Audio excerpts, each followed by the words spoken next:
Hey everyone, hope you're having a good day. My name's Andy. My channel is Finding Value. Today we're going to do our daily technical analysis update of commodities. We're going to take a look at the dollar, yields, precious metals, and commodities and ETFs that at least I follow. And I'm going to give you my financial opinions about all that stuff. If you guys need any help with anything, definitely check out finding-value.com. Become a platinum member. Love to have you a part of the community. I'm even giving a discount. You use discount in the coupon code. So let's dive in. We'll jump right in. We're going to start with the dollar first. So looking at the dollar, the DXY, again, this is relative strength. This is not absolute strength, relative strength. A lot of the times what you see is you get these patterns within patterns. You get a support level, and we're bouncing off that support level to the upside. Getting a little bit of selling pressure today. You can even throw in a trend line there. You can see that we're getting, resistance from that trend line. And we're down 0.36% today. Bigger picture view, one could argue that this is a shoulder that is developing a head, and that we're going to eventually develop another shoulder where this thing goes sideways and then an eventual plunge, potentially. That's not exactly the way that I view some of these things on long term, because the long-term charts generally take a long time to work their way out. And this doesn't necessarily mean that the dollar will be a good place to be. Everyone could be in the same situation, and we're all falling downward, but relative to each other, we're not moving against each other. So everyone's jumping out of the airplane going down, and this is measuring the relative movements between the people who've all jumped out of the airplane together. So yeah, we're all going down, but the relative movement of the U.S. dollar is it's holding up here recently. So slightly lower today on the dollar. We've got the 10-year yield slightly lower, not earth-shattering amounts lower, just slightly lower. And we got the 30-year yield also slightly lower. To me, it looks like yields could continue higher if the buyers want to, or I should say, if yields want to continue higher. It's sellers and bonds which increases the interest rates. So we've got the momentum behind us for an upward move. We got a small selling pressure day today. And then bond prices are moving a little bit higher today. Nothing earth-shattering from any perspective on rates or prices. The TYX-TNX ratio is relatively stable. What I'm looking for here, you can kind of see that we're coming to a point here. I'm looking to see where we're going to break here. I've been in the camp that this is going to eventually work its way higher. But I'm not giving you a time frame because I don't know the time frame. No one does. The time frame, we could go sideways for a little bit before heading on higher. But what gives me that inclination is the strong sell-off that we saw in interest rates. The boom, the big, that would be interest rates going down, buying pressure into bonds for that time frame. I'll let you know what that looks like. So I do think this will go higher, which is it's incredibly ripe for gold and precious metals to do well under those market conditions. Looking at the 2-year yield, again, this is what I was talking about with the sharp selling pressure. That generally is a prelude to a bigger downward movement. The way that this manifests itself is that you get, let me go to the dailies here, strong selling pressure, or in this case, it's buying pressure in 2-year yield bonds. Whoa. Strong buying pressure in 2-year bonds. And then you see weak selling pressure. So it's not much selling pressure. We're kind of just sitting here. I think eventually it'll work its way lower over time. That signals a changing market condition. So that's what I'm seeing. The US 2-year is a potential move over, but yields are also, I mean, this is all one big game here, so to speak. Yields lag inflation. And could we get inflation to re-spark? We very well could, and this could head higher. But the pattern itself, could we get a shoulder, head, shoulder, and an eventual turn down in yields for a period of time? Yes, we could, as the garbage swings through the system. CRB index heading higher. It's actually looking pretty strong. We continue to work our way on up. Massive move higher here. Precious metals higher. Oil is looking pretty good. Lots of different commodities are heading on up, and we could see this really start to take off to the upside for commodities. Copper's looking good too. The CRB to S&P 500, we're seeing an outperformance of commodities again. Is this wave 3? Could I be wrong on those interest rates? Yes, I could. Or maybe we're right and it's going to move up anyway. Where we have a divergence in the market where the shortages in the commodities are so strong that commodity prices go up irrespective of slowness in the economy. Or the shortages are so great that we must have slowdowns in the economy, and interest rates could continue to go higher because we still have a supply-demand imbalance in the housing market and credit expansion. A very weird dynamic. It is very weird. But the CRBA S&P 500 moving higher, looking good. Gold slightly higher today. You know, we didn't have huge movements in yields or the dollar. Dollar slightly lower, yields slightly lower. So gold is slightly higher. Makes sense. We're seeing that correlation stick there. Silver up a little bit. Today, about 0.5%, still looking pretty strong. We'll see where we go from here. We're right back kind of to this support level. It's good. Platinum ripping it today, up 3.3%. Palladium was up a lot today as well. This looks really good from a long-term perspective, guys. Looks very, very good. We've got some resistance. So if we look across here and kind of hit the tops of all these guys, there's strong resistance support in the 1,000 zone all the way, I think, up here too. If we can break 11, let's just call it 13, 1,300 is probably our next resistance area. That's really strong. So we're coming through basically an entire resistance area all the way to about 1,300, $1,300. And once we break above that, this is going to be go time, guys. It's going to be fun. But yeah, platinum's, it's ripping it. Looks really good. XAU to gold ratio flat today, 0.03%. Again, this doesn't look bad. We're not ripping to the downside. Everything's holding together for the gold and silver mining companies in relationship to gold, and gold's holding it together too. So we're waiting for the timing here for gold and the mining companies to rip it. And if we can get a big rip to the upside, man, it's going to be a lot of fun for the accounts. I'll just say that. So GDX up 0.73%. Again, it's basically the same as gold.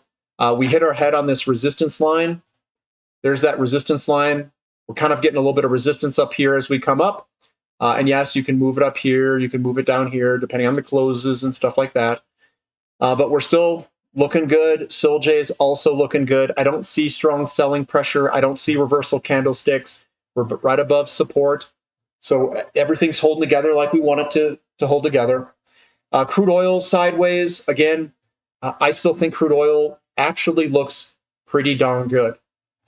We've got kind of a squeezing here, kind of an end of trend movement, perhaps, kind of a flush out, wash out, and then we popped up higher again with that news of the cutbacks. So we've got a good solid looking chart right now for even crude oil. Natural gas continuing to head higher. Looks like the Green Army starting to show up. We've got the Green Army here. Remember, big move here. It goes down in smaller candlesticks about to the bottom here. And then we're starting to base again and move on up. I think this is a great spot to be looking. The next thing we want to look for is an alignment with natural gas companies. If you want to invest in natural gas companies, they got to start moving too. We're still at a very low level though. So you might see natural gas move first. You'll see the natural gas companies lag behind it because it needs to get to a level where it eclipses the cost curves of some of these high cost producers. And then you'll see them start to move. So XOP, yeah, you know me, I get it. Down a little bit today, but not a bad, horrible day. We've got a wick at the bottom. That's a hammer candlestick, and that could be a reversal candlestick to push us a little bit higher in the short term. We do have these stronger selling pressure days here. They are bearish engulfings, and we do have a selling pressure day and then a weak move up. That generally indicates a move lower, but I will say the follow through here has been weak today, and we've got a little hammer candlestick, which could be a reversal candle. Conflicting data all along a broken trend line to the downside here. So we got to see what's going on here.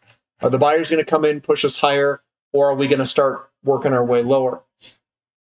Short term, I don't know. We've got conflicting data going across the board here. OIH isn't looking too bad. It's, we got a small update today, but still, we do have larger selling pressure before us.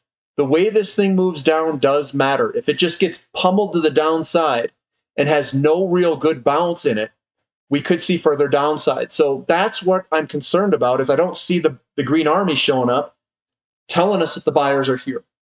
So we're still waiting for that to happen. The Sprott Physical Uranium Trust continuing to sell off. Do we have further downside? I think we very well could. I've said that a couple times before. We could see some further downside. The selling pressure is still there. URNM also, lots of selling pressure back here and a little bit of a struggle here. Which way are we going to break? Sellers are still there. Buyers are somewhat there. We're getting a little bit of a back and forth between buyers and sellers here recently. TAN, right on the resistance line. Again, we're squeezing up, squeezing up, squeezing up. COPX up quite a bit. Now, I'm pretty bullish on copper here, guys. This looks fantastic. We saw this continuation pattern break to the upside. I said, yep, looks good. And we are continuing to move higher for copper. The individual companies, diversified mining companies, look really good right now. Lithium moving sideways. Right above support, that's looking all right. Not great, but all right. REMX up a little bit right on support. We'll see where that goes. Again, I don't think these will be the best performers when you start pricing assets versus assets, but again, it could break out. The S&P 500 moving sideways right above support resistance. So it's right there. We've got NASDAQ also right above support resistance, and we'll see where this thing goes. I'm going to hold my judgment on it until we see a clear break in either direction. Emerging markets also moving sideways, just like the overall markets. But we've broken this downtrend here and have a higher low. So I still think this looks pretty good. XHB, the home builders, rocking it out today, moving on up. They did release housing starts data. It's favorable, 1.4 something million. Still looking fantastic for a housing market boom. The guys that say we have a housing crash are, as of right now, wrong. So we're moving on up in the home builders. They are obviously recognizing that and moving on higher. Moving sideways, but I'm not really convinced that this is going to move on up. I do think this could still move lower. Looking at copper.